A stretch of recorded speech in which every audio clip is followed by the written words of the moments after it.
El govern de la Generalitat ha mirat amb bons ulls l'actitud de Rodríguez Zapatero, que ahir va assegurar que estudiaria la resolució del Parlament per impulsar la reforma de la llei del Tribunal Constitucional i renovar els magistrats a qui ha caducat el mandat, una iniciativa que fins ara el govern espanyol havia rebutjat. Qualsevol posicionament de partits, si s'orienta a arrenglerar-se al costat de la posició de Catalunya, s'ha de veure favorablement. De la mateixa manera que l'Estatut va ser aprovat amb els vots del PSOE, la defensa de la constitucionalitat de l'Estatut requerirà de la col·laboració del PSOE.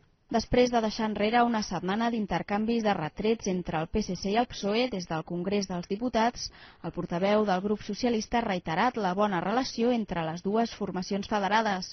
El portaveu d'Esquerra, no obstant, veu amb escepticisme que Zapatero tiri endavant la proposta. La única alternativa que le queda al PSOE es, para no afrontar en definitiva este auténtico conflicto institucional de primer orden, es chutar la pelota hacia adelante, en definitiva intentar ayudar al PSC y al señor Montilla para que esto no interfiera antes de las próximas elecciones. Por tanto, esto lleva también al PSOE a no hacer absolutamente nada para renovar el Tribunal Constitucional. El Partit Popular de Catalunya, en canvi, ha considerat l'actitud de Zapatero una fugida endavant més.